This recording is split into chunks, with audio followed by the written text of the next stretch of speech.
এখন আমরা real analysis বইটির চ্যাপ্টার 1 এর আরেকটি গুরুত্বপূর্ণ থিওরেম সলভ করব, যে থিওরেমটা কিন্তু খুবই ইম্পর্ট্যান্ট এবং বলা যায় 1-2 বছর পর পরই কিন্তু পরীক্ষায় আসে। যেমন এটা 2004, 7, 10, 12, 15, 16, 19, 21 এই প্রত্যেকটা সালে কিন্তু এসেছে। মানে কি প্রত্যেক 1-2 বছর পর পরই কিন্তু এসেছে। থিওরেমটা কি? থিওরেমটা হচ্ছে Archimedean property of real numbers. এটা এইভাবে আসতে পারে, state and prove the Archimedean property of real numbers.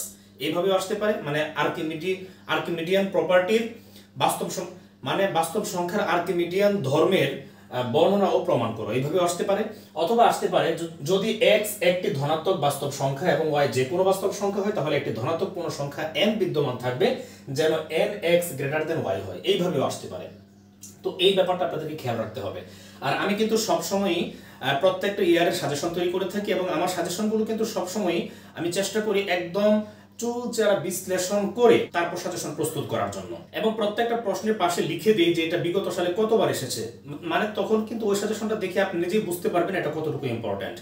এবং সবশেষ বছর যে প্রশ্নগুলো চলে আসছে সেগুলো বাদ দেই, এবং যে সাজেশনটা তৈরি করি সেটা একই সাথে ব্রড সাজেশন, মানে পূর্ণাঙ্গ সাজেশন এবং একটা শর্ট সাজেশন। পূর্ণাঙ্গ সাজেশন যদি কেউ পড়ে তাহলে সে নিশ্চিত A+ পাবে, এতটুকু আশা করা যায় আল্লাহ পাকের উপর ভরসা করে। আর যদি আর ওই সাজেশনে আমি মার্ক করে কিছু প্রশ্ন দিয়ে রাখি, ধরেন যদি আমি একটা সাজেশনে 50টা প্রশ্ন রাখি, সেখানে হয়তো আমি 25টা প্রশ্ন 20টা প্রশ্ন মার্ক করে রাখলাম। এই যে মার্ক করে রাখা প্রশ্নগুলো, এগুলো হচ্ছে মোস্ট ইম্পর্ট্যান্ট। এইগুলো যদি কেউ করে তাহলে কিন্তু ফার্স্ট ক্লাস পাওয়া সম্ভব। আর যদি পুরো সাজেশনটা কেউ ফলো করে তাহলে A+ পাওয়া সম্ভব ইনশাআল্লাহ। তো এরকম সাজেশন যদি আপনারা পেতে চান তাহলে আপনারা আমাকে নক দিবেন। আর আমি তো ক্লাসগুলো নিয়মিত আপলোড করার চেষ্টা করছি, এবং প্রত্যেকটা পরীক্ষার আগে কিন্তু আমি বেশ কিছু ফ্রি ক্লাস আমার ইউটিউব চ্যানেলে, ফেসবুক পেজে আপলোড করে থাকি। তো আপনারা আমার ফেসবুক পেজ, ইউটিউব চ্যানেলে ফলো দিয়ে রাখবেন, সাবস্ক্রাইব করে রাখবেন। নেক্সট ওয়েব একাডেমি এই নামে ফেসবুকে এবং ইউটিউবে সার্চ দিলে কিন্তু চলে আসবে, ঠিক আছে? তো আজকে এই থিওরেমটা সলভে চলে যাচ্ছি। তো এখন এই থিওরেমটা সলভ করছি। তো বলা হয়েছে কি x একটি ধনাত্মক বাস্তব সংখ্যা, ধনাত্মক বাস্তব সংখ্যা। তো বাস্তব সংখ্যা কি? মাইনাসের ইনফিনিটি থেকে নিয়ে শুরু করে 0 এবং একদম প্লাসের ইনফিনিটি পর্যন্ত, এগুলো হচ্ছে বাস্তব সংখ্যা। মানে পৃথিবীর সকল নেগেটিভ নাম্বার 0 এবং সকল পজিটিভ নাম্বার। কিন্তু এখানে যেহেতু বলা হয়েছে x একটি ধনাত্মক বাস্তব সংখ্যা, তার মানে সে হচ্ছে 0 থেকে বড়, ঠিক আছে?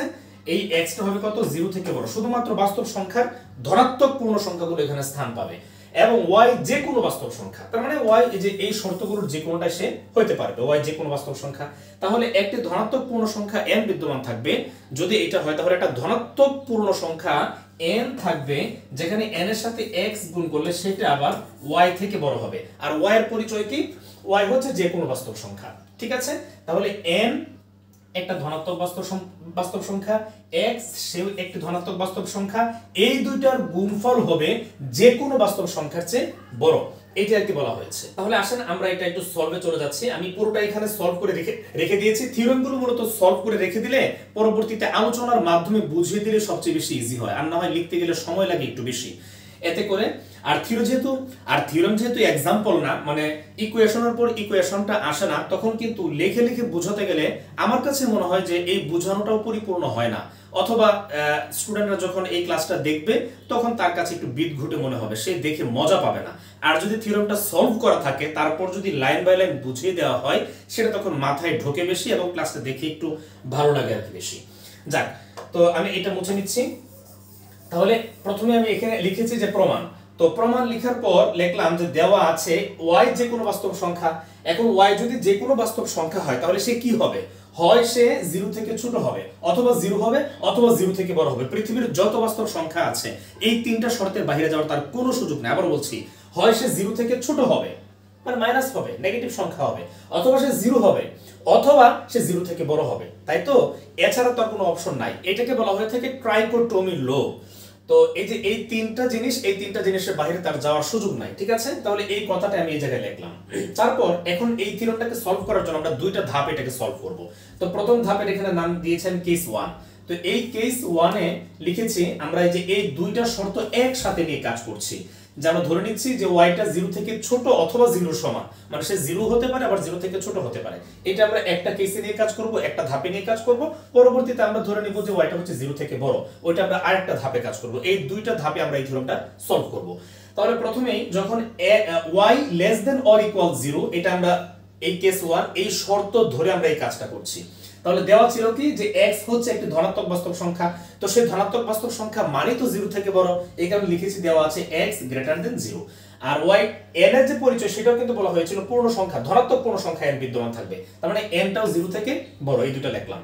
তো আপনি চিন্তা করেন 0 থেকে বড় দুইটা সংখ্যা, ধরেন একটা হচ্ছে 1 আর একটা হচ্ছে 2, আপনি যদি এই দুইটাকে গুণ করেন এটা কি 0 সমান হবে বা 0 থেকে ছোট হওয়ার কোনো সুযোগ আছে? নাই, তার মানে এটা অলওয়েজ 0 থেকে বড় হবে।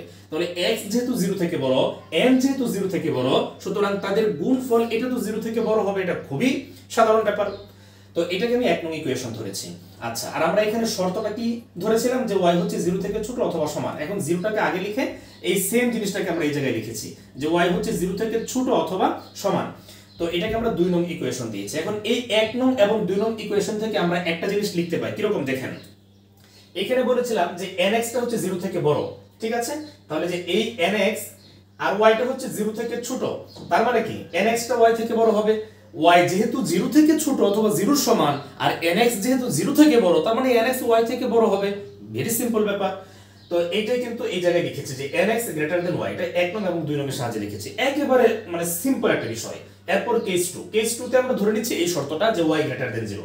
যদি সম্ভব হয় তাহলে আমরা ধরে নিই যে nx less than or equal y। এটা আমরা কেন ধরলাম দেখেন, আমাদেরকে প্রমাণ করতে বলা হয়েছে nx টা হচ্ছে y থেকে বড়, তাহলে nx টা y থেকে বড়, এটা আমরা যে এই প্রথম দুইটা কন্ডিশন, বাস্তব সংখ্যার এই দুইটা কন্ডিশনের ক্ষেত্রে আমরা প্রুফ করতে পেরেছি।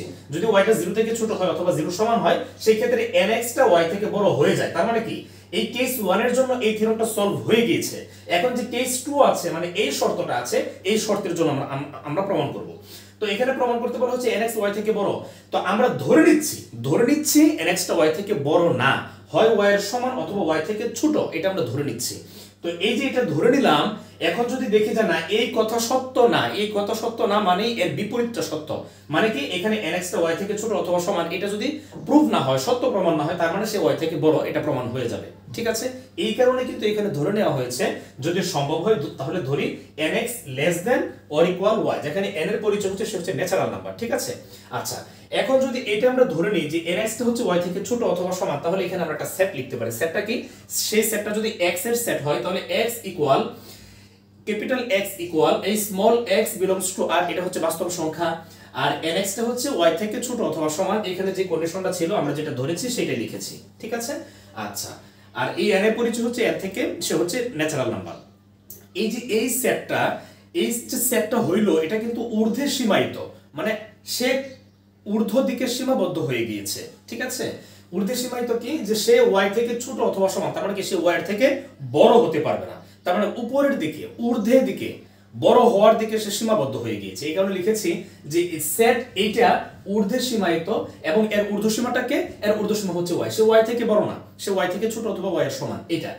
আচ্ছা, সুতরাং x সেটের একটি লঘিষ্ঠ ঊর্ধ্বসীমা থাকবে, তাহলে এই x সেটের একটা লঘিষ্ঠ ঊর্ধ্বসীমা থাকবে, আমরা সেইটাকে ধরে নিচ্ছি u, ধরি সেটা হচ্ছে u। তো এই যে ধরলাম যে সেটি u, এখন তাহলে আমরা কি লিখতে পারি যে nx less than or equal u, মানে এই y এর জায়গায় আমরা এটাকে কি u ধরে নিচ্ছি। তো nx less than or equal u, এখন n টা কি ন্যাচারাল নাম্বার, n যদি ন্যাচারাল নাম্বার হয় তাহলে n এর সাথে আমি যে কোনো সংখ্যা যদি যোগ করি সেটা তো ন্যাচারাল নাম্বার হবে। তাহলে আমি n এর সাথে 1 যোগ করতে পারি, 2 3 4 5 6, যে কোনো সংখ্যা যদি যোগ করি তাহলে সেটাও তো ন্যাচারাল নাম্বার হয়ে যাবে। এখানে তো এমন কোনো কিছু বলা নাই যে n 1 এর থেকে বড় হতে পারবে না, 2 এর থেকে বড় হতে পারবে না, এমন তো বলা নাই। বলা হয়েছে যে ধনাত্মক পূর্ণ সংখ্যা, তার মানে কি ধনাত্মক পূর্ণ সংখ্যা যেহেতু n, আমি এর সাথে যে কোনো কিছু যোগ করতে পারি। আমি ইচ্ছাকৃতভাবে এখানে একটা 1 যোগ করেছি, যেটা বইয়ে করেছে।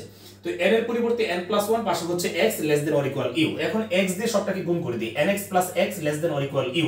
এখন যদি এই প্লাসের x কে ওই পাশে নিই তাহলে হয়ে যাবে মাইনাসের x, তার মানে কি nx less than or equal u minus x, এটা হয়ে গেল। তার মানে এখানে এই u মাইনাস x টাকে, এটা হচ্ছে একটা ঊর্ধ্বসীমা, আর আমরা এখানে ঊর্ধ্বসীমাটা ধরে নিয়েছিলাম কাকে, u কে, কিন্তু আমরা এখন এটাকে যখন ক্যালকুলেশন করলাম তখন দেখলাম যে এটার ঊর্ধ্বসীমা হচ্ছে u মাইনাস x, এটা হচ্ছে ঊর্ধ্বসীমা, কিন্তু আমরা ঊর্ধ্বসীমা ধরে নিয়েছিলাম u। এখন দেখেন তাহলে এটাকে কি এভাবে লেখা যায় না যে nx less than or equal u minus x, এটা লিখলাম। এইটা এই u মাইনাস x তো অবশ্যই u থেকে ছোট হবে, আমি বললাম যে 2, তাই আবার বললাম 2 মাইনাস 1, তাহলে এইখানে যে জিনিসটা আছে সেটা থেকে যদি আমি আরো কোনো কিছু মাইনাস করে দিই তাহলে তো এটা অবশ্যই ছোট হয়ে যাবে। এখানে হচ্ছে u আর এখানে ইউ থেকে আমি আরো একটা কিছু মাইনাস করলাম, মানে এক্সটাকে এখানে মাইনাস করলাম। আমি ধরলাম সেই এক্সটা অতি ক্ষুদ্র, মাত্র 1 অথবা 0.5, সেটাও যদি হয় তারপরে তো সে ইউ থেকে ছোট হয়ে যাবে, কারণ এইটাও ইউ এটাও ইউ, কিন্তু এখানে ইউ থেকে আমরা আর কোনো কিছু বিয়োগ করেছি, তার মানে এটা ছোট হয়ে যাবে। এজন্য লিখেছি যে U minus X less than U. ঠিক আছে, এটা তো সত্য একটা কথা, খুব সিম্পলি বোঝা যাচ্ছে। কিন্তু এই যে এই ব্যাপারটা লিখলাম, এইটা দেখাইতেছে যে এক্স সেটের একটি ঊর্ধ্বসীমা আছে যাহা ইউ হতে ছোট। এখানে আমরা এক্স সেটের ঊর্ধ্বসীমা পাইছি ইউ মাইনাস এক্স, কিন্তু এই ঊর্ধ্বসীমাটা আবার ইউ থেকে ছোট, তার মানে সে তো ঊর্ধ্বসীমা হইতে পারে না। সে কি ঊর্ধ্বসীমা হইতে পারে? কারণ কি তার থেকে বড় আরেকটা আছে। কিন্তু এই জন্য এখানে লিখেছি যে কিন্তু ইহা আমাদের ধারণার সাথে অসঙ্গতিপূর্ণ, এটা আমাদের ধারণার সাথে মিলে না। কারণ কি এখানে আমরা ধরে নিয়েছি যে nx less than or equal U, কিন্তু এখানে আমরা পাইলাম nx less than or equal U minus X. আর এটা আমরা পেয়েছিলাম কোন জায়গা থেকে? যে এই জিনিসটা ধরে আমরা পেয়েছিলাম যে nx less than or equal Y. তো এই কথাটা তো এখানে সত্য প্রমাণিত হইল না, আমরা y এর পরিবর্তে কি ইউ নিয়েছিলাম, এটা তো সত্য প্রমাণিত হইল না। যেহেতু nx টা y থেকে ছোট না আবার তার সমানও না, তাহলে অপশন একটাই আছে, সে y থেকে বড়। এজন্য লিখেছি অতএব nx গ্রেটার দেন y। এটাই হচ্ছে এই থিওরেমটার প্রুফ। আমি চেষ্টা করেছি প্রত্যেকটা খুঁটিনাটি বিষয় আপনাদেরকে খুব ভালো করে বুঝিয়ে দেওয়ার জন্য, এবং আশা করছি আপনারা বুঝতে পেরেছেন। নিজে খাতা কলম নিয়ে অবশ্যই 2-1 বার করবেন, এবং এটা কিন্তু আপনি যে বছর পরীক্ষা দিচ্ছেন তার আগের বছর যদি না এসে থাকে আপনার জন্য বলতে পারেন প্রায় 100% ইম্পর্টেন্ট, 99.9999% ইম্পর্টেন্ট। সুতরাং খুব মনোযোগ দিয়ে করবেন। খুব ছোট্ট একটা থিওরেম পরীক্ষা আসতে যদি আপনি গেট আনসার করে ফেলতে পারেন তাহলে কিন্তু আপনি মার্ক পেয়ে যাবেন। আরেকটা ব্যাপার হচ্ছে, আমরা অনেক সময় বাংলা কথাবার্তা লেখা নিয়ে একটু মানে টেনশনে পড়ে যায় যে এই কথাগুলো আমরা কিভাবে লিখব। দেখেন বাংলা কথাবার্তা লেখা নিয়ে আপনাকে এত টেনশন করার কোনো প্রয়োজন নাই। আমি যে এখানে লিখলাম যে ইহা, যে ইহা, এটা তো একটা সাধু ভাষা শব্দ, আমি ইহা লিখলাম না, আমি লিখলাম এইটা, এটি, সেটা, তাহলে কি কোনো প্রবলেম আছে? কোনো প্রবলেম তো নাই। তার মানে বাংলা কথাবার্তা লেখা নিয়ে আপনার কোনো প্রবলেম নাই। মূল বিষয়গুলো যদি মোটামুটি ঠিক থাকে তাহলে কিন্তু আপনি অবশ্যই না মার্ক পেয়ে যাবেন। তো এই ছিল আজকের এই থিওরেমটা। আমার পেইড কোর্স রয়েছে, সে সমস্ত পেইড কোর্সের সকল বর্ষের সকল বইয়ের একেবারে প্রত্যেকটা অধ্যায়ের গুরুত্বপূর্ণ সকল এক্সাম্পল, থিওরি এবং সকল বেসিক বিষয় নিয়ে আলোচনা করে থাকি। এবং কিছু কিছু ক্লাস আমি ফ্রিতে ইউটিউবে এবং ফেসবুকে আপলোড করে থাকি, যেন কিছু মানুষ উপকৃত হয় এবং সেটা দেখে তারা ধারণা করতে পারবে ক্লাসগুলো কেমন। তারপর যদি কেউ পেইড কোর্সে অংশগ্রহণ করতে চায় তাহলে সে আমার সাথে যোগাযোগ করে পেইড কোর্সে অংশগ্রহণ করতে পারবে। তো ইউটিউব চ্যানেলে এবং ফেসবুক পেজ দুই জায়গাতে আমার হোয়াটসঅ্যাপ নাম্বার দেওয়া আছে, সেখান থেকে আপনারা আমার সাথে যোগাযোগ করতে পারেন এবং আপনার যে কোনো প্রয়োজন আমাকে হোয়াটসঅ্যাপে লিখে মেসেজ করতে পারেন। আপনার সাজেশন, কোনো একটা নির্দিষ্ট থিওরি বুঝতেছেন না সেটার সলিউশন, কোনোটা এক্সাম্পলের সলিউশন, যে কোনো কিছু, এটার জন্য পেড কোর্সের প্রয়োজন নাই। আপনি আমাকে নক দিলে আমি যদি বুঝি সেই ব্যাপারটা আপনাকে আমি সহজে বুঝাইতে পারবো, আমার সময় আছে, তাহলে আমি আপনাকে ফ্রিতেই সেই হেল্পটা করার জন্য চেষ্টা করবো। তো প্রত্যেকেই ভালো থাকবেন, সুস্থ থাকবেন। আসসালামু আলাইকুম।